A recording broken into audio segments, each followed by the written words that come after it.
मेरी जिंदगी एक रस्सी पर टिकी हुई थी। मगरमच्छ करीब आ रहे थे। बहुत सारी भूखी लालची आंखें हमें घूर रही थी। उनके बड़े बड़े जबड़े देखकर मेरी रूह कांप रही थी। उस वक्त मुझे ऐसा लगा जैसे हम मरने वाले हैं। हाय, मेरा नाम टेडी है और मैं 14 साल का हूँ। पता है, मुझे आपको ये बताते हुए शर्म आ रही है कि मैं कावड़ हूँ। इस धरती पर हर एक इंसान हर कदम पर किसी न किसी खतरे में होता है।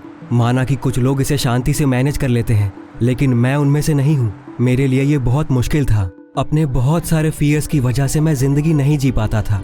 फॉर एग्जाम्पल, मुझे टेस्ट में फेल होने से डर लगता था क्योंकि उससे मेरे पेरेंट्स अपसेट हो जाते। मुझे पीई क्लास में हारने से डर लगता था क्योंकि तब सब मेरा मजाक उड़ाते। और दुनिया की ऐसी कोई चीज नहीं थी जो मुझे सर्कस चलने के लिए राजी कर सके। क्लाउन्स को देखते ही मैं कांपने लगता था। In short, it was easier to list the things I wasn't afraid of than the opposite. मेरे पेरेंट्स इस बात को लेकर परेशान रहते थे। मेरी मॉम मुझे कई साइकोलॉजिस्ट्स के पास ले गई, लेकिन कोई ये पता नहीं लगा पाया कि मुझे क्या प्रॉब्लम है। जूनियर हाई स्कूल में मेरा ये डर मेरे लिए कहीं ज्यादा सीरियस हो गया। एक बार पीई क्लास के बाद लॉकर रूम की दीवार पर मुझे एक मकड़ी दिखी। उसे देखकर मैं बहुत डर गया और एक साइड कूदकर चिल्लाने लगा। उसके बाद जैसे ही मैंने मुड़कर देखा, लॉकर रूम में बाकी के लड़के मुझे ही देख रहे थे और उनमें से कुछ ऐसे स्माइल कर रहे थे जैसे वो मेरे साथ कुछ बुरा करने वाले हैं। उस दिन के बाद से मेरी लाइफ जहन्नुम बन गई। मैं जहाँ भी जाता वहाँ मुझे मकड़ियाँ ही मकड़ियाँ मिलती। असली नहीं, रबड़ वाली ऑब्वियसली, लेकिन वो दिखने में बिल्कुल असली लगती थी।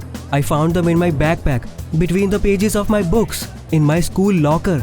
मैं जानता हूँ मुझे उन स्टूपिड जोक्स पर रिएक्ट करने की जरूरत नहीं थी, but I couldn't help it. जब कभी मुझे कोई मकड़ी दिखाई देती तो मेरी चीख निकल पड़ती। ये सब बस इन स्टूपिड प्रैंक्स पर नहीं रुका। The bullies led by Henry took it seriously. वो लोग हमेशा मेरे ऊपर नजर रखते थे। जब मैं स्कूल से घर जाता था तो वो मेरे पैरों के पास पटाखे फेंक देते थे। उसकी आवाज से मैं बेहद डर जाता था। और एक बार हेनरी मुझे अपने पिटबुल के साथ घर तक छोड़ने आया था। पूरे रास्ते वो कुत्ता भौंकता रहा। I was running away from them as fast as I could. और जब फाइनली मैंने घर के अंदर आकर दरवाजा बंद किया तो मुझे ऐसा लगा जैसे मुझे माइनर हार्ट अटैक आने वाला है। किस्मत से वैकेशन होने वाला था, इसलिए मैं उम्मीद कर रहा था कि अब फाइनली मैं चैन से रह पाऊंगा। मैं छुट्टियों में कंप्यूटर गेम्स और बैकयार्ड में बॉल खेलने के लिए बहुत एक्साइटेड था। लेकिन तभी टीचर ने अनाउंस कर दिया कि हम पास के एक स्टेट में वेकेशन पर जाने वाले हैं। ये सुनकर पूरी क्लास खुशी से पागल हो गई, लेकिन मुझे बहुत बुरा फील हुआ। अपने पेरेंट्स के बिना अकेले जाने के बारे में सोचकर ही मैं डर गया था। लेकिन सबसे बुरी चीज ये थी कि हेनरी और उसके फ्रेंड्स भी ट्रिप पर जा रहे थे, इसलिए ये तय था कि वहाँ मुझे कोई चैन और सुकून नहीं मिलने वाला था। The trip was hot but cool. आम पेड़ों के बजाय पाम ट्रीज को देखकर मुझे बहुत स्ट्रेंज फील हो रहा था। मैं पूरे टाइम टीचर के आसपास और हेनरी से दूर रहने की कोशिश कर रहा था, इसलिए ट्रिप का फर्स्ट पार्ट काफी शांति से बीत गया। लेकिन अनफॉर्चुनेटली सेकंड पार्ट के बारे में मैं ऐसा नहीं बोल सकता। हम सिटी से निकलकर क्रोकोडाइल फार्म गए। मुझे वो जगह ठीक नहीं लग रही थी। So that we could get a closer look at dangerous animals, we were put on seats that rolled on a cable directly above the animal enclosures. उस वक्त मेरे दिमाग में बस यही चल रहा था कि अगर गलती से केबल टूटा तो मेरा क्या होगा। पूरी क्लास को पेयर बनाने के लिए बोला गया। मैंने सोच लिया था कि मैं टीचर के पास जाकर बोल दूंगा कि मुझे ये राइड नहीं चाहिए, लेकिन फिर मैंने देखा कि केवल मार्गो को अभी तक अपना जोड़ीदार नहीं मिला था। वही मार्गो जिसे मैं 1.5 साल से प्यार करता था। उससे पहले तक मैं कभी अपनी लाइफ में किसी डिसीजन को लेकर इतना नर्वस नहीं हुआ था। एक तरफ मुझे मगरमच्छों से डर लग रहा था और मैं राइड पर नहीं जाना चाहता था, वहीं दूसरी तरफ ये मेरे लिए मार्गो के साथ हैंग आउट करने का मौका था। आफ्टर ऑल वो मेरे ऊपर जरा भी ध्यान नहीं देती थी। लास्ट में मेरी फीलिंग्स ने मेरे डर पर काबू पा लिया। मैंने टूर पर जाने का फैसला किया, लेकिन मैं अभी भी बहुत नर्वस था। I even wanted to go to the toilet and when I came back I saw, hey, वो वहाँ क्या कर रहे थे? हेनरी और उसके फ्रेंड्स ने डैशबोर्ड खोल रखा था और उसमें कोई चीज ढूंढ रहे थे। मुझे समझ नहीं आया कि वो क्या कर रहे हैं, but I could tell by the mischievous grins, nothing good going to happen. मैंने सोचा मैं तुरंत जाकर इसके बारे में टीचर को बता दूंगा, लेकिन जैसे ही मैं वहां पहुंचा, टीचर ने अनाउंस कर दिया कि अब हमारी बारी है। उसके बाद मैं कुछ और सोच ही नहीं पाया। हमें सीट से बांध दिया गया और मार्गो ठीक मेरे आगे बैठी थी। उसका सिर मेरी नाक के सामने था और मैं खुद को ये सोचने से नहीं रोक पा रहा था कि उसका परफ्यूम कितना अच्छा है। मैं मगरमच्छों पर बिल्कुल ध्यान नहीं दे पा रहा था, लेकिन मार्गो बहुत खुश लग रही थी। वो तालियां बजा रही थी और ज्यादा अच्छे से देखने के लिए आगे झुकी हुई थी। मैं उसे ही देखे जा रहा था जब तक कि hey, wait a minute, we stopped. मैं परेशान होकर चारों तरफ देखने लगा। वहाँ के सारे एम्प्लॉयज इधर उधर भाग रहे थे और हेनरी वहाँ खड़ा होकर जोर जोर से हंस रहा था। भूखे मगरमच्छ हमारे नीचे इकट्ठा होने लगे थे। मैं अपनी लाइफ में कभी इतना ज्यादा नहीं डरा था। उसके बाद मैंने अपने होशो हवास खो दिए। मैंने चिल्लाना शुरू कर दिया और हमें जल्दी से बचाने के लिए बोलने लगा। उन जानवरों के नुकीले दांत देखकर मैं बस यही बोल पा रहा था कि मैं मरना नहीं चाहता, और आखिर में मैंने रोना भी स्टार्ट कर दिया। लेकिन पता नहीं कैसे मार्गो बिल्कुल शांत थी, जबकि मैं डर के अलावा किसी और चीज के बारे में सोच भी नहीं पा रहा था। मुझे अंदर से लग रहा था कि मैं अब मरने वाला हूँ, लेकिन लास्ट में हमें बचा लिया गया। मैं चुपचाप घास पर बैठा हुआ था और अभी भी डर से कांप रहा था। तभी मार्गो वहां आई। मुझे लगा वो मुझे दिलासा देने आई है, लेकिन ऐसा नहीं था। मार्गो ने बिल्कुल सीरियस होकर कहा, तुम इतने काउर्ड कैसे हो सकते हो? हमें कोई खतरा नहीं था, फिर भी तुमने इतना तमाशा खड़ा कर दिया। उसने ये सब इतना चिढ़ते हुए कहा था कि मेरा बस यही मन हो रहा था कि अभी के अभी धरती फट जाए और मैं उसमें समा जाऊं। उसके बाद वो वहां से चली गई, लेकिन मैं बहुत देर तक वहीं बैठा रहा। मुझे समझ आ चुका था कि उस लड़की की नजर में अब मेरी कोई इज्जत नहीं रह गई है, और वो भी किस लिए? Because of stupid cowardice. ये सब कब तक चलेगा? मैं कब डरना बंद करूंगा? डर की वजह से मेरी लाइफ बर्बाद हो रही थी। उसके बाद मैंने डिसाइड कर लिया कि मुझे इसका कुछ करना होगा। सबसे पहले मुझे अपने बुलीज को सबक सिखाना था। मुझे पूरा यकीन था कि हेनरी ने ही वायर्स को ट्विस्ट किया था, जिसकी वजह से हमारी राइड रुकी थी। पूरी रात मैंने होटल के बेड पर लेटकर बदला लेने का प्लान बनाया। अगले दिन हमें एक लोकल अम्यूजमेंट पार्क में जाना था, so I carefully studied each ride. Drop towers, giant swings, a ferris wheel. मुझे बचपन से उन सबसे डर लगता था, लेकिन इस बार मैंने खुद को संभाल कर अपने गोल पर फोकस करने की कोशिश की। इसमें कोई शक नहीं था कि हेनरी और उसके फ्रेंड्स रोलर कोस्टर ट्राई करेंगे। अगले दिन मैंने उनके कार में बैठने का वेट किया। Then I walked a little further and threw some garbage right on the tracks unnoticeably. आप सोच नहीं सकते मैं कितना डरा हुआ था, लेकिन मैंने अपनी फीलिंग्स पर कोई ध्यान नहीं दिया।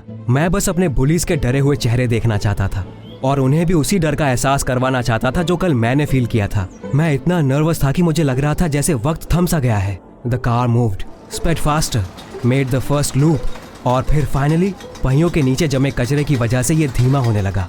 किस्मत से सब कुछ वैसा ही हुआ जैसा मैंने प्लान किया था। The wheels of the car stumbled and emitted a terrible creak throughout the entire park. ये धीमा होने लगा और फिर बिल्कुल रुक गया। अंदर बुलीज बहुत अनकंफर्टेबल पोज में लटके हुए थे। मुझे वो पल पूरी लाइफ याद रहेगा। लोग इधर उधर भाग रहे थे, मदद के लिए चीख रहे थे, कोई रेस्क्यू टीम को बुलाने गया, और मैं बस शांति से खड़ा होकर अपनी आंखों के सामने हेनरी को डर से कांपते हुए देखता रहा। उसे देखकर लग रहा था वो अब किसी भी वक्त रोने वाला है, लेकिन मुझे उसके लिए बिल्कुल बुरा नहीं लगा। Well, almost. सच कहूँ तो मुझे बुरी चीजें करने की आदत नहीं है। मुझे लगा उसे परेशान देखकर मुझे खुशी होगी, लेकिन मैं उसे जितना ज्यादा देख रहा था, मुझे उतना ही अपने किए का पछतावा हो रहा था।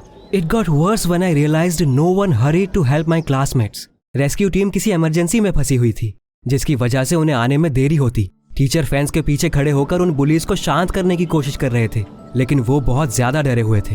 At that moment I knew that this was my chance to get rid of my nickname once and for all. ये पूरी तरह से मेरी गलती थी, इसीलिए मुझे ही इसे ठीक करना था। मैंने किसी तरह अपने डर को काबू करने की कोशिश की और फेंस से कूद गया। टीचर चिल्लाकर मुझे वापस आने के लिए कह रहे थे। एक लड़की डर से चीख पड़ी, लेकिन मैंने पीछे मुड़कर नहीं देखा और धीरे धीरे ट्रैक्स पर चढ़ने लगा। Trying not to fall down, I went straight to the car. 10 minute के अंदर हेनरी और उसके फ्रेंड्स रिलीज हो गए। वो बहुत डरे हुए थे। उनका चेहरा लाल और पसीने और आंसुओं से गीला हो चुका था। उन्हें देखकर अचानक मेरे मन में ख्याल आया, क्या मैं इन लोगों से डरता था? Well, when we left the ride, there was no trace of my fear left. सबसे पहले पार्क के स्टाफ ने मुझे डांटा क्योंकि मैं हर्ट हो सकता था, लेकिन हैरानी की बात यह है कि उसके बाद उन्होंने मेरी तारीफ भी की और कहा कि मैं बहुत ब्रेव और डेडिकेटेड हूँ। वाह, लाइफ में पहले कभी किसी ने मुझे ऐसा कुछ नहीं कहा था। अपने बारे में इतनी अच्छी बातें सुनकर मैं और ज्यादा स्ट्रांग फील करने लगा, और जैसे ही मैं पीछे मुड़ा, मैंने देखा कि मार्गो मुझे देख रही थी, बहुत प्यार से। माय गुडनेस, एक पल में मैं कावर्ड से क्लास का हीरो बन चुका था। मुझे याद है सभी लोग मेरे चारों ओर जमा हो गए थे और हर तरह के सवाल कर रहे थे। हर कोई मेरे पास आना चाहता था, यहाँ तक कि हेनरी भी फ्रेंडली लग रहा था। He scratched his head awkwardly and thanked me for saving him. उस वक्त मैं 7वें आसमान पर था। मैंने सोचा अब मैं हीरो की तरह घर वापस जाऊंगा, but then I saw something unpleasant. Police और पार्क स्टाफ के बीच बहुत बहस हो रही थी। थोड़ा पास जाने पर मुझे उनकी बातें सुनाई पड़ी। उसके बाद मेरी सारी खुशी गायब हो गई। मुझे पता चला कि रेल्स को क्लीन रखना पार्क के एक खास एम्प्लॉय की रिस्पॉन्सिबिलिटी थी, क्योंकि कचरे की वजह से कार ट्रैक से बाहर निकल सकती थी और इसकी वजह से किसी को बहुत नुकसान हो सकता था। I just checked all the rails half an hour ago. There was no garbage. Ride के एक एम्प्लॉय ने कहा, लेकिन पुलिस ऑफिसर किसी की बात नहीं सुनना चाहता था। वो बार बार यही बोल रहा था कि उन्हें पुलिस स्टेशन आना पड़ेगा। ओह, मुझे नहीं पता था ये इतना सीरियस हो जाएगा। मेरी गलती की वजह से किसी की नौकरी जा सकती थी। और उन्हें जेल भी जाना पड़ सकता था। Who would I be if I let this happen? मैंने ज्यादा नहीं सोचा। इससे पहले कि पुलिस ऑफिसर्स उस बेचारे एम्प्लॉय को अपने साथ ले जाते, मैंने उनके पास जाकर कहा, ये आदमी सच कह रहा है, इंस्पेक्शन के वक्त कोई कचरा नहीं था क्योंकि मैंने वहां पर कचरा डाला था। At that moment I felt like my heart was in my mouth. मैं बहुत डरा हुआ था, लेकिन पता है ये बिल्कुल भी इम्पोर्टेंट नहीं था। Henry who had appeared from the crowd nodded to me as a mark of respect. Confess करने के बावजूद मार्गो अभी भी मुझे प्यार से देख रही थी, और सबसे इम्पोर्टेंट बात यह थी कि मैंने अपने एक्शन की रिस्पॉन्सिबिलिटी लेने की हिम्मत दिखाई थी, जिसका मतलब था कि मैंने सबसे जरूरी और खतरनाक डर पर काबू पा लिया था।